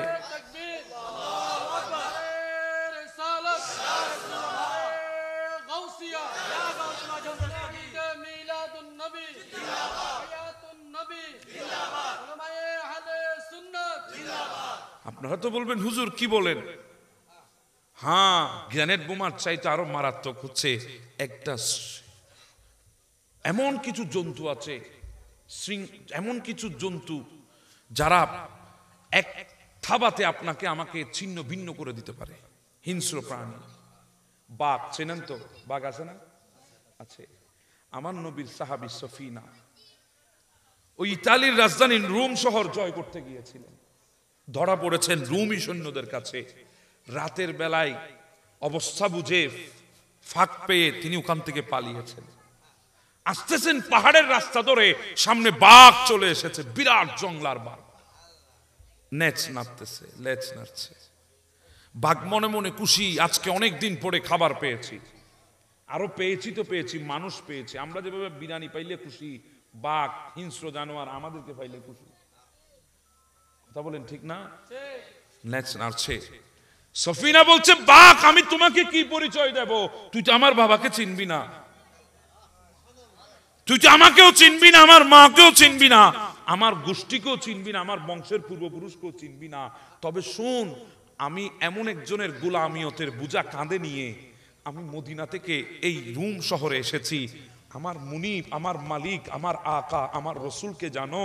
আনা ইয়া বাল হারিস, আনা মৌলা মুহাম্মদ রাসূলুল্লাহ সাল্লাল্লাহু আলাইহি ওয়াসাল্লাম। এই বাঘ আমার মালিক, আমার মুনিব, আমার আকা, আমার রসুল হচ্ছে মুহাম্মদ রাসূলুল্লাহ। এই কথা শোনার সাথে সাথে বাঘ সামনের পথ ছেড়ে পাশে এসে চোখ দিয়ে ইশারা করে, সফিনা সামনের দিকে চল, আমি আসছিলাম তোকে খাওয়ার জন্য। আখিরি নবীর উম্মত যখন পরিচয় দিয়েছিস, এখন আমার দায়িত্ব হয়ে গেছে তোকে হেফাজত করা। আমরা এমন নবীর উম্মত যে নবীকে চিনে না এমন কোন সৃষ্টি নাই। কথা বলেন ঠিক না? সে বলছিলাম দানিয়েল আলাইহিস সালামের কথা, এত বড় নবী ছিলেন, ওনার হুকুমত সিংহের উপরে চলতো। বনের সিংহ, বনের রাজা সিংহ না, সিংহের উপরে। আমাদের শরীরে তো ময়লা হলে আমরা কিভাবে পরিষ্কার করি? সাবান দিয়ে, প্রসাধনী দিয়ে, শ্যাম্পু দিয়ে, অনেক প্রসাধনীর মাধ্যমে আমরা পরিষ্কার করি আমাদের শরীর। কিন্তু দানিয়েল আলাইহিস সালামের শরীরে যদি ময়লা হতো, সিংহ এসে জিহ্বা দিয়ে চেটে চেটে শরীর পরিষ্কার করে দিত। কত বড় পাওয়ারফুল নবী, চিন্তা করে দেখেন। সে দানিয়েল আলাইহিস সালাম আল্লাহর দরবারে দোয়া করছেন, আল্লাহ আমি জানি তোমার আখেরি নবীর উম্মত হতে পারবো না, আল্লাহ আমি জানি আমি তোমার আখেরি নবীর উম্মত হতে পারবো না, আল্লাহ আমি তোমার কাছে চাচ্ছি তোমার আখেরি নবীর উম্মত হওয়ার জন্য নয়, আমি যখন দুনিয়া থেকে চলে যাব আমার লাশটা তুমি দুনিয়ার বুকে রেখে দিবা, যেদিন তোমার আখেরি নবীর উম্মতরা দুনিয়ায় আসবে তাদের হাতের ছোঁয়ায় আমাকে যেন দাফন করা হয়। সুবহানাল্লাহ। আমাদের হাতের ছোঁয়া চেয়েছে দানিয়েল আলাইহিস সালাম। কেমন দামি হাত একবার চিন্তা করে দেখেন। আর এই হাতকে আমরা কোথায় ব্যবহার করছি বলেন? এই হাত আজকে উঠে মানুষের গলা টিপে ধরার জন্য, কথা বলেন ঠিক না? এই হাত উঠে আজকে মানুষকে আক্রমণ করার জন্য, এই হাতের ইশারায় আজকে মানুষকে খুন করার জন্য হয়। অথচ আমাদের হাতের ছোঁয়া চেয়েছে দানিয়েল আলাইহিস সালাম। আমার নবী বলেছে, উম্মত তোমরা যদি তুস্তর নগরী যদি জয় করো, সেই তুস্তর নগরীর মধ্যে তোমরা খুঁজবে দানিয়েল আলাইহিস সালামের লাশ পাবে। আল্লাহ দানিয়েল আলাইহিস সালামের দোয়া কবুল করেছে। দানিয়েল আলাইহিস সালাম তোমাদের হাতের ছোঁয়ার জন্য দোয়া করেছে, তোমাদের হাতে যেন উনি দাফন হয় সেই দোয়া আল্লাহ কবুল করেছেন। দুনিয়ার জমিনে উনার ইন্তেকালের পরে 2500 বছর আল্লাহ দানিয়েল আলাইহিস সালামের লাশকে তোমাদের জন্য রেখে দিয়েছেন। কয় হাজার বছর? এখানে যারা আছি সবাই মিলে 2500 বছর হবে? জি বলেন হবে? আমার নবী থেকে দুনিয়া মাত্র 1500, আমার নবী থেকে এই পর্যন্ত গেল কয় হাজার? 1500 বছর। 2500 বছর হওয়ার জন্য আর 1000 বছর দরকার আছে। কিন্তু দানিয়েল আলাইহিস সালামকে আল্লাহ দুনিয়ায় রেখেছেন 2500 বছর জমিনে রেখে দিয়েছেন। আবু মুসা আশআরী তিনি বলেন, আমি তুস্তর নগরী জয় করলাম। তুস্তর নগরী মুসলমানরা জয় করে নিয়েছে। হঠাৎ আমার কাছে রাসূল কারীমের সে হাদিসে মুবারাকা মনে পড়ে গেছে। আল্লাহর নবী তো বলেছে এই নগরীর মধ্যে দানিয়েল আলাইহিস সালামের লাশ আছে। আমি খুঁজতে লাগলাম, খুঁজতে খুঁজতে খুঁজতে আমি একজন ব্যক্তিকে পেলাম যার নাম হারকুশ। যার নাম হারকুশ। জিজ্ঞাসা করলাম, ভাই দানিয়েল আলাইহিস সালামের লাশ কোথায় তুমি জানো? বলে হ্যাঁ জানি, ওই সন্দুকের মধ্যে আছে। আবু মুসা আশআরী বলে, আমি কি এই সন্দুকখানা তুলে দেখলাম ওখানের ভেতরে দানিয়েল আলাইহিস সালামের লাশ। এমন ভাবে দুই পাশের রগগুলা নড়াচড়া করছে গলার মধ্যে, মনে হচ্ছে 2500 বছর নয় 2.5 মিনিট আগে দুনিয়া থেকে বিদায় হয়েছে। দানিয়েল আলাইহিস সালাম আমাদের হাতের ছোঁয়া পাওয়ার জন্য আল্লাহর দরবারে দোয়া করেছে। আর সেখানে আমরা দোয়া ছাড়া আল্লাহর নবীর উম্মত হয়েছি। আমাদের উপরে আল্লাহ কত বড় দয়া করেছেন একবার চিন্তা করে দেখেন।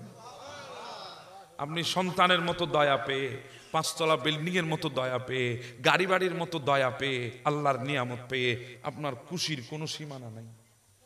কথা বলেন ঠিক না? সন্তান পেয়েছি আপনি কত খুশি, আপনার ভেতরে কত আনন্দ। আপনি মানুষকে দাওয়াত দিয়ে খাওয়াচ্ছেন আকিকার নাম দিয়ে। ছাগল না কয় আমার একটা ছেলে প্রয়োজনে 10-20টা গরু জবাই করে। কথা বলেন ঠিক না? কারণ তার তৌফিক আছে 10-20টা সন্তানও তার একজন পেয়ারা অনেক বছর পরে হয়েছে, খুশির সীমা নাই। আকিকা দিচ্ছে 10-12টা গরু জবাই করে খাওয়াচ্ছে, কারণ তার কাছে সন্তানটা বড় নিয়ামত। কথা বলেন ঠিক না? অনেকে আছে 5 তলা বিল্ডিং করতে পেরেছে, খুশি উদযাপন করছে, যেদিন ঘরে ঢুকবে গোটা সমাজকে মেজবান দিয়ে খাওয়াচ্ছে। কথা বলেন ঠিক না? তার কাছে ওই বিল্ডিংটা বড় নিয়ামত। এবার আমাকে আপনারা বলেন, আমার নবীর উম্মত হতে পারা এর চাইতে বড় নিয়ামত কি পৃথিবীর জমিনে আর আছে? গোটা পৃথিবী এক পাল্লায় তুলে দেন, আমার নবীর উম্মত হওয়ার মতো নিয়ামত আল্লাহর জমিনে না আল্লাহ কাউকে দিয়েছে আর না কাউকে দান করবেন। এত বড় নিয়ামত আল্লাহ আমাদেরকে দিয়েছেন, ঠিক না? আমাদের কেমন করে খুশি উদযাপন করা দরকার, কেমন তাক ডালেঙ্গে হাম, ওই হাসর পর্যন্ত আমরা নবীর জিকির করতে থাকবো, মিলাদুন নবী করতে থাকবো। আর আমি বলি ভাই কি জানেন, যদি কেউ আমাকে বলতো জানটা বের করে দে, ওই জানের বিনিময়ে মিলাদুন নবী হবে, নবীর আগমনের খুশি উদযাপন হবে, আমি জানটাও দিয়ে দিতে প্রস্তুত আছি। এটা মুস্তাফার সদকায় দামি হয়েছে, এটা মুস্তাফার সদকায় দামি হয়েছে। না হলে আমার চাইতে সরস বান্দা পৃথিবীর জমিনে ছিল, আমার চাইতে আরো দামি পৃথিবীর জমিনে ছিল। এমন এমন বান্দা ছিল 5000 বছর হায়াত পেয়েছে। কয় হাজার বছর? 12 1200 রুটি খাওয়ার পরেও যার পেট কোনোদিন ভরপুর হয় নাই। কয়শো রুটি আমরা সবাই মিলে খাইতে পারবো? এক বালাতে 1200। এরপরও কয় কোনোদিন জীবনে পেট ভরপুর করে খাইতে পারে নাই। আল্লাহ জানে কি পেট। কথা বলেন ঠিক না? সায়েন্স কত, আমাদের সায়েন্স কত, আমরা তো পিপিলিকার মতো বাবা। ওই উঁচবিন উনুকের কথা বলছি, সমুদ্রের মাঝখানে যদি নেমে যেত হাঁটুর নিচে পানি থাকতো। জীবনে কোনোদিন মন ভরে গোসল করতে পারে নাই, পেট ভরে খেতে পারে নাই। সমুদ্র থেকে মাছ নিয়ে, আমরা তো মাছ ধরে চুলার উপরে শেখি, উঁচবিন উনুক চুলাতে শেখতো না, সমুদ্র থেকে মাছ নিয়ে ডাইরেক্ট সূর্যের মধ্যে শেখে তারপর খাইতো। কথা বুঝতেছেন? আমার চাইতে দামি না? জি বলেন, আমার চাইতে দামি না, আমার চাইতে সরস না। আমরা সরস কাকে বলি? একটু হ্যান্ডসাম হলে, ফিগার টিগার থাকলে। তো উঁচবিন অনুকের ফিগারের সামনে আমাদের ফিগারের দাম আছে? তার স্মার্টনেসের সামনে আমাদের স্মার্টনেসের দাম আছে? নাই। আমাদের ভাইয়েরা তো এখন নিজের টাকা দিয়ে মানুষের লোহাল গায়ে বডি বানাই, আছে না নাই? নিজের টাকা দিয়ে মানুষের লোহাল গায়ে। আর আমাদের বাপ দাদারা টাকা দিয়ে মানুষের লোহাল গাইতে নিয়ে যেত। কথা বলেন ঠিক না? আর আমাদের ভাইরা নিজের পকেটের টাকা দিয়ে মানুষের লোহাল গায় বডি বানাই। উঁচবিন উনুকের বডি কেমন ছিলেন জানেন? ওই নূহ আলাইহিস সালাম নৌকা বানাবেন।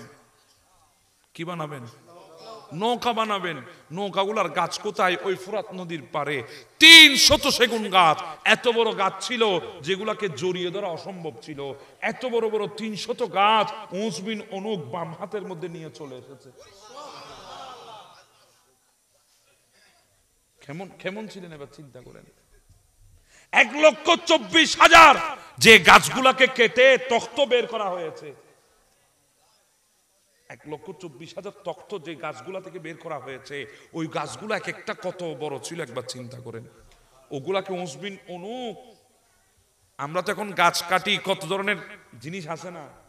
কুড়িল আছে, আরা আছে, এখন তো মেশিন বাইরে গেছে। হ্যাঁ মেশিন আছে, মেশিন দিয়ে কাটি। উঁচবিন অনুক কিছু নিয়ে যায় নাই, এভাবে ধরেছে হাত তুলে ফেলেছে। বাজে আর একটা হতে বললাম বাজে আবার আর কান তুলে দাঁড় আই কেন যাই বললাম বা কথা উঁচবিন অনুকিবে এবার ফ্যাট ন বরে নুয়াজ নেবের ফ্যাট বড়াই এবার গোসল করে না বরে নুয়াজ নেবের গোসল করাই ইম বললাম বা কথা। উনি নূহ আলাইহিস সালামের জমানা মূসা আলাইহিস সালাম পর্যন্ত পেয়েছিলেন। সুবহানাল্লাহ বলবেন না? 5,000 বছর হায়াত। তা আমাদের হায়াত কত? 50 তো ভালো করে এখন যায় না। কথা বলেন ঠিক না? ভালো করে খাইতে পারি না, বড়ি হইলো আর কদ্দুর হবে। কথা বলেন ঠিক না? তো আমাদের চাইতে আরো দামি সরস পৃথিবীর জমিনে মানুষ ছিল, কিন্তু তাদের দাম তো বাড়ে নাই। আমাদের দাম কেন বেড়েছে? ওই মুস্তাফার উম্মত হওয়ার কারণে আল্লাহ দাম বাড়িয়ে দিয়েছেন।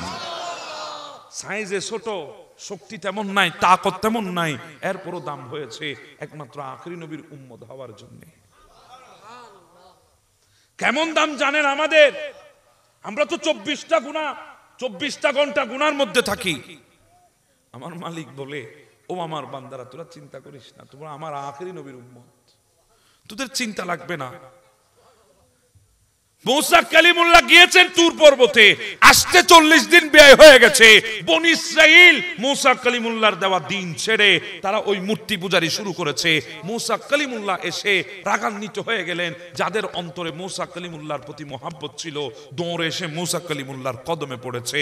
আল্লাহর দরবারে মূসা কালিমুল্লাহ দোয়া করেছে, আল্লাহ আমার উম্মত গুলাকে তুমি মাফ করে দাও। বলে মাফ করতে পারি, এক সত্যে তাদেরকে তওবা করতে হবে। আল্লাহ ঠিক আছে করবে। সিস্টেমটা কি হবে?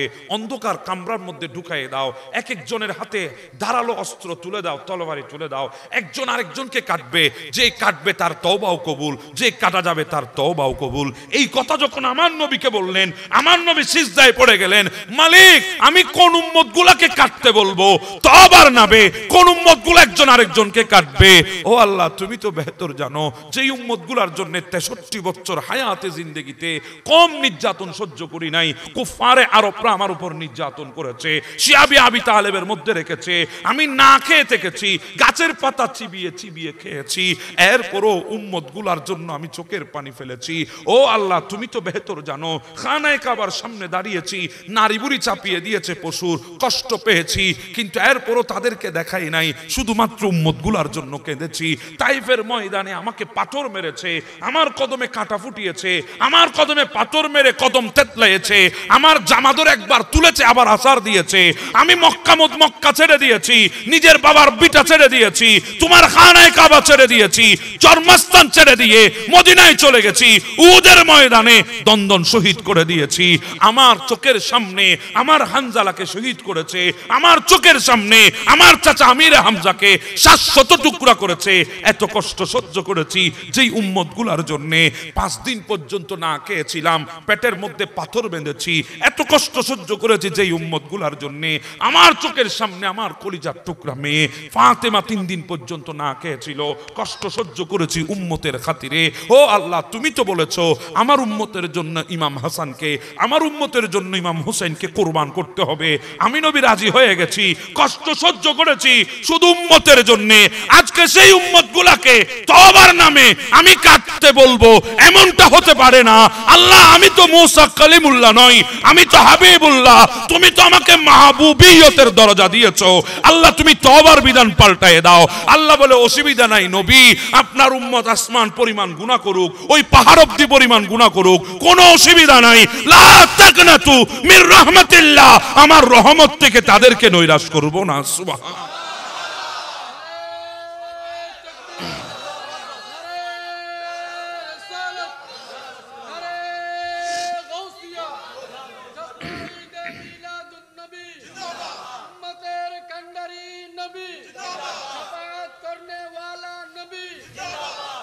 কোন নবীর উম্মতের জন্য এই মারাত্মক তওবার বিধান থেকে আজকে বেঁচে গেলাম?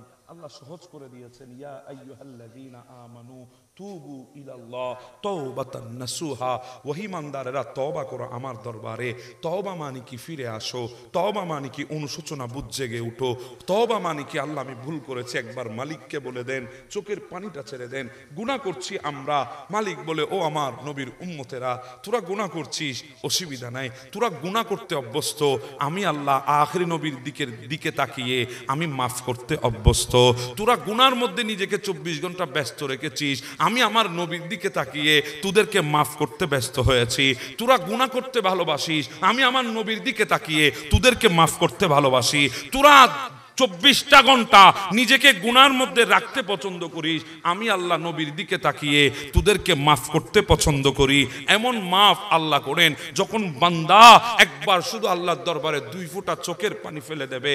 এই 2 ফোঁটা চোখের পানির দাম কদ্দুর? যুবক ভাই মন দিয়ে শোনো, তুমি তো আজকে একটা নারীকে না পেলে, সেকা খাইলে, ব্রেকআপ করলে, তুমি চোখ দিয়ে অজরে পানি ছাড়ো, তোমার এই পানির তো কোনো মূল্য নাই। তোমার চোখের পানির মূল্য কদ্দুর? গোটা পৃথিবীর যত সমুদ্রের পানি আছে সমস্ত পানি দিয়ে জাহান্নামের আগুনকে বন্ধ করা যায় না, কিন্তু আল্লাহর দরবারে কোন যুবক তওবার নিয়তে একবার যদি 2 ফোঁটা চোখের পানি ফেলে দেয়, ওই 2 ফোঁটা চোখের পানির পাওয়ার এত বেশি, জাহান্নামের আগুন পর্যন্ত বন্ধ হয়ে যায়।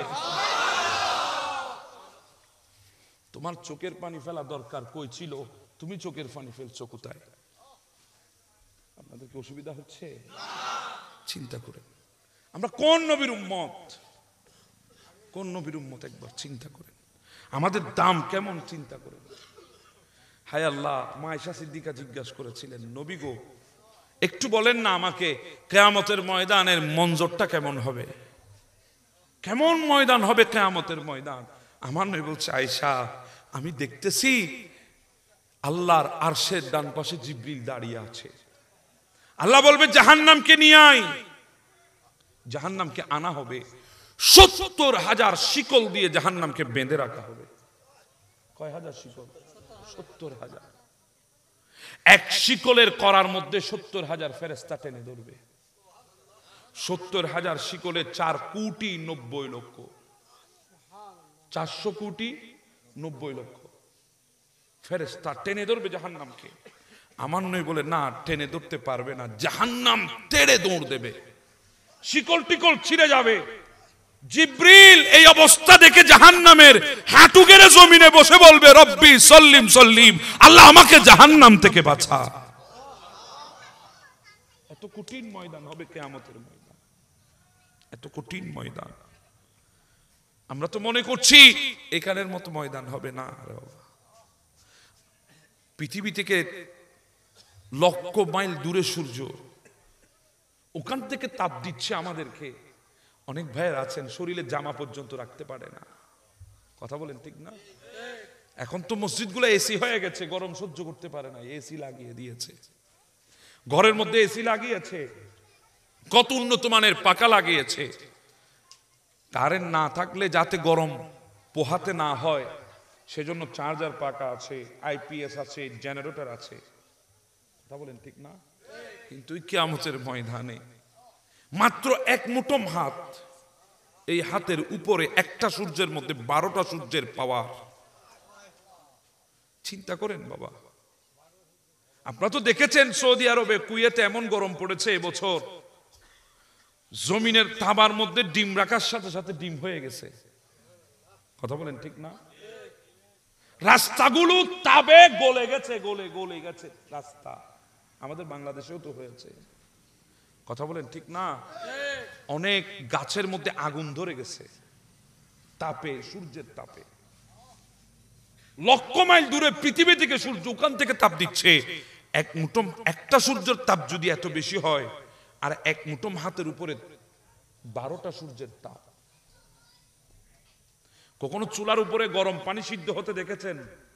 যখন সিদ্ধ হয় টকবক টকবক টকবক করে পানিগুলা করে না? ওই হাসরের ময়দানে মাথার মগজগুলা টকবক টকবক করবে, গলে গলে নাক দিয়ে মগজ বের হবে, কান দিয়ে মগজ বের হবে। সেদিন কোন সাহারা থাকবে না, এত কঠিন ময়দান। নবী বলে মূসা কালিমুল্লাহর মতো নবী আল্লাহর আরশের কুটিটা জড়িয়ে ধরে বলবে রব্বি সল্লিম সল্লিম, আল্লাহ আমাকে বাঁচা। এমন অবস্থা কিয়ামতের ময়দানে। আমরা তো নিরুপায় হয়ে যাব, দৌড়াবো, দিক বিদিক দৌড়াবো। যুবক ভাই, আজকে তুমি দৌড়াচ্ছ দুনিয়ার জমিনে, কিন্তু কিয়ামতের ময়দানেও তোমাকে দৌড়াতে হবে। আজকে তো নবীর দরবার বাদ দিয়ে দৌড়াচ্ছ, ওই দিন কিন্তু নবীর দরবার ছাড়া সাহারা কোথাও হবে না। দৌড়াতে থাকবো, দৌড়তে দৌড়তে আমরা যাব আদম সফিউল্লাহর কাছে। আমি সংক্ষেপ করে বলে যাই আপনাদেরকে, আদম সফিউল্লাহ বলবে না আমি আজকে পারবো না, ইযহাবু ইলা গায়রি, আরেকজনের কাছে যা। দৌড়াতে দৌড়াতে আরেকজনের কাছে যাব, তিনিও বলবে আমি পারবো না, ইযহাবু ইলা গায়রি, ওখান থেকে আরেকজনের কাছে যাব। সবাই আমাদেরকে একটা শব্দই বলবে আমি পারবো না, ইযহাবু ইলা গায়রি। এইভাবে এক এক নবী থেকে এক এক নবী, এক এক নবী থেকে এক এক নবীর কাছে যাব। যেতে যেতে শেষমেশ ঈসা রূহুল্লাহ আলাইহিস সালামের কাছে যাব।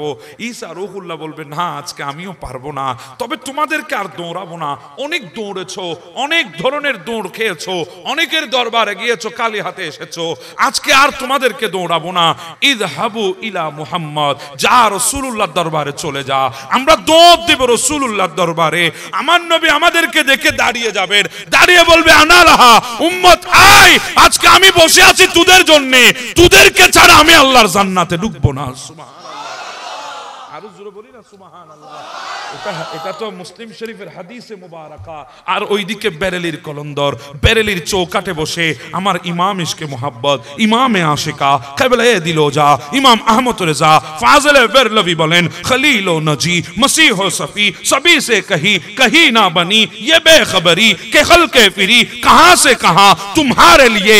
আমার আলা হযরত বলেন खौफ न रख आए रजा, तू तो है अब्द मुस्तफा, तेरे लिए आमानो है, तेरे लिए आमानो है। আমার आला हजरत बोलें मैं मुजरी ही मुआका, मुझे साथ ले लो के रास्ते में है जा बजाता आने वाले।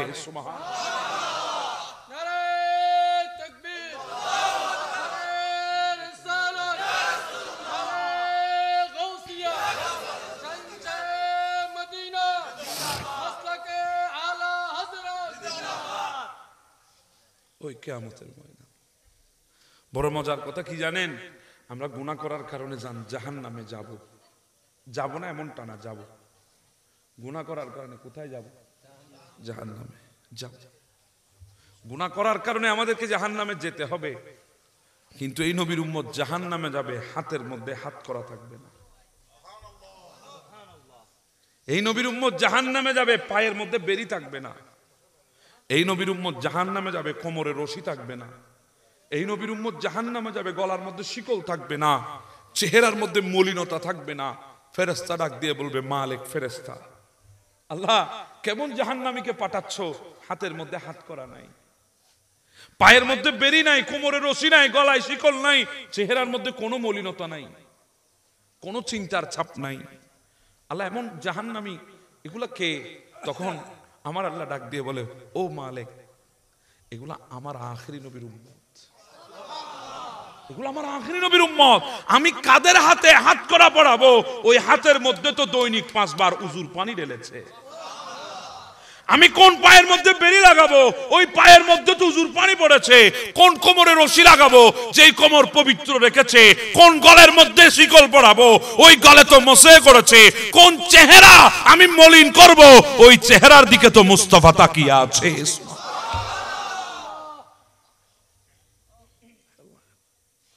আমার নবী আবার সবাইকে বের করবেন, সিজদায় পড়বেন আল্লাহর আরশের নিচে। আল্লাহ ডাক দিয়ে বলবে, যা জিবরিল, যা আমার নবীকে ডাকে নিয়ে। জিবরিল বলবে, কুমু ইয়া হাবিবুর রহমান, উঠেন ওগো রহমানের হাবিব। ওয়ায়াকুল ওয়ায়াবকা, আমার নবী উঠবেন আর বলবেন, আইনাল উম্মতি, আইনাল উম্মতি, আইনাল উম্মতি। জিবরিল, উম্মত কোথায়? বলে, আল্লাহ ডাকছেন আপনাকে। আমার নবী যাবেন, আল্লাহ বলবেন, নবী কাঁদছেন কেন? এটা তো আজকে আপনাকে কাঁদার জন্য ময়দান বানাই নাই। আপনাকে তো বলেছিলাম, আনা মালিক ইয়াউমিদ্দিন ওয়া আনতা সাহিবি ইয়াউমিদ্দিন, আমি কিয়ামতের ময়দানের মালিক, আপনাকে তো কিয়ামতের ময়দানের বাদশাহী দান করেছি। বাবা, সিংহাসন বাদশার হয়, রাজার হয় সিংহাসন, প্রজার সিংহাসন হয় না। এজন্য আল্লাহ সিংহাসন বানিয়েছেন মাকামে মাহমুদ। এটা আমার নবীর সিংহাসন। আল্লাহ বলেছেন, আনতা সাহিবি ইয়াউমিদ্দিন, আপনি কিয়ামতের ময়দানের বাদশা। আমার নবী সিজদায় পড়বেন, আল্লাহ ডাক দিবেন, নবী উঠেন, আপনি উঠেন, আজকে কাঁদবেন না। ওয়ালা সাউফা ইউতিকা রাব্বুকা ফাতারদা, আপনি আজকে যতক্ষণ খুশি হবেন না, আমি আল্লাহ ততক্ষণ দিতে থাকবো। সুযোগ তো চলে এসেছে। আল্লাহর দরবারে সবচাইতে বড় মকামের নাম কি জানেন আপনারা? সবচাইতে বড় মকামের নাম হচ্ছে মাহবুবিয়তের মকাম। ওই মাহবুবিয়তের মকামে আল্লাহ আমার নবীকে বসিয়েছেন। এজন্য আমার নবীকে মাহবুব বলে ডাক দিয়েছেন, হাবিব বলে ডাক দিয়েছেন। দুনিয়াটা আল্লাহ প্রেমে পড়ে বানিয়েছেন, ভালোবেসে বানিয়েছেন। এজন্য যারা প্রেম করে ভালোবাসে তাদের জায়গা সবখানে আছে। যুবক, খুশি হইও না, আমি গার্লফ্রেন্ডের সাথে প্রেমের কথা বলিনি, আমি প্রেমের কথা বলেছি, মুস্তাফার সাথে প্রেমের কথা। যেই প্রেম বেলালে হাবশি করেছে, পৃথিবীর নজরে সবচাইতে কালো মানুষ, সবচাইতে গরিব মানুষ, গোলাম মানুষ উমাইয়ার গোলাম বেলাল। কষ্ট দিয়েছে উমাইয়া, সিনার উপরে পাথর তুলে দিয়েছে। ওগো বেলাল, তুমি রাসূলুল্লাহকে ছেড়ে দিলেই তো তোমার লাভ, তুমি দুনিয়ার সহায় সম্পত্তি পেয়ে যাবে। তোমার তো 70 টাকার কাপড় আছে, শরীর টাকার কাপড় নাই। যদি উমাইয়ার কথা মেনে নাও, উমাইয়া তোমাকে সব দেবে। মানছো না কেন? বলে, আমি পৃথিবীর শ্রেষ্ঠ গরিব হতে পারি, আমি পৃথিবীর শ্রেষ্ঠ কালো হতে পারি, কিন্তু রাসূলুল্লাহকে আমি ছাড়বো না। কেন? বলে, আমার রাসূল আমার জানের চাইতে আরো বেশি শ্রেষ্ঠ।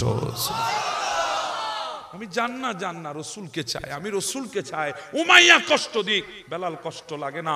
উত্তপ্ত বালির উপরে তোমাকে টানা হচ্ছে, তোমার চামড়াগুলো ছিলে যাচ্ছে, তোমার বুকের উপরে পাথর দিয়ে চাপা দিয়েছে, বেলাল কষ্ট হয় না? বলে, কষ্ট হয়, কিন্তু চোখটা বন্ধ করে যখন মুস্তাফার চেহারাকে নজরের মধ্যে নিয়ে আসি, তখন কষ্টগুলো আমার আনন্দ হয়ে যায়। এজন্য তো আশিক বলেন, ऐसी कुदरत ने तेरी सूरत सवारी या रसूल, दोनों आलम को हुई है शक्ल प्यारी या रसूल। এটা তো বেলালে হাবশির কথা বলেছি। যদি আপনাদেরকে শোনাই, আমি আম্মার বিন ইয়াসিরের কথা। আম্মার বিন ইয়াসির এত কষ্ট দিয়েছে ওনাকে, ওনার মালিক, উনি যার গোলাম ছিলেন, তিনি এত কষ্ট দিয়েছেন। উনাকে দৌড়া দিয়ে প্রহার করত। আমাদের দেশের দুর্রাগুলা না রে বাবা, ওই আরবের দুর্রাগুলা হলো দুর্রার মধ্যে কিছু কাঁটা থাকতো, এমন ভাবে প্রহার করতো যখন টান দিত চামড়া শুদ্ধ উঠে আসতো। এর মধ্যে ক্ষান্ত হয় নাই, গাছ দিয়ে শুলি বানিয়ে নিচে আগুন ধরিয়ে দিয়ে আম্মার বিন ইয়াসিরকে শোয়াইয়ে দিয়েছে। গোশতগুলা কালো কালো কয়লা হয়ে গেছে, পচে গেছে, গলে গেছে, এতটুকুর মধ্যে ক্ষান্ত হয় নাই। রোদের মধ্যে গাছের সাথে পেছনে হাত দিয়ে আম্মার বিন ইয়াসিরকে বেঁধে রাখা হয়েছে। কে জানি গিয়ে আমার নবীকে খবর দেন, নবী আপনার প্রেমিক আম্মার বিন ইয়াসিরকে কষ্ট দেওয়া হচ্ছে। আমার নবী এই কথা শুনে নবী দরবার থেকে বের হয়ে গেছে। আয় আম্মার বিন ইয়াসির, তোমার মতো প্রেমিকের কদমে কুরবান হয়ে যায়। পৃথিবীর বুকে লক্ষ টাকা খরচ করে মানুষ বাংলা থেকে ৬,০০০ কিলোমিটার পাড়ি দিয়ে ওই মদিনা শরীফের মধ্যে রসুলের দরবারে যায়, আর সে রসুল তার প্রেমিক আম্মারের কাছে চলে যায়। আমার নবী গিয়েছেন আম্মারের কাছে। আমার নবী গিয়ে পেছন দিক থেকে আম্মারের কাঁধের মধ্যে হাত রাখলেন। আম্মার পেছনে ফিরে নাই, আমার রসুল আম্মারের সামনে আসে নাই। আমার নবীকে না দেখে আম্মার বিন ইয়াসির বলছি, ইয়া রাসূলুল্লাহ কখন এসেছেন? আমার নবী বলে, আম্মার রে কিভাবে বুঝলা? আমার দিকে তো তুমি তাকাও নাই, আমি এসেছি সেটা দেখোও নাই, কিভাবে বুঝলে আমি এসেছি?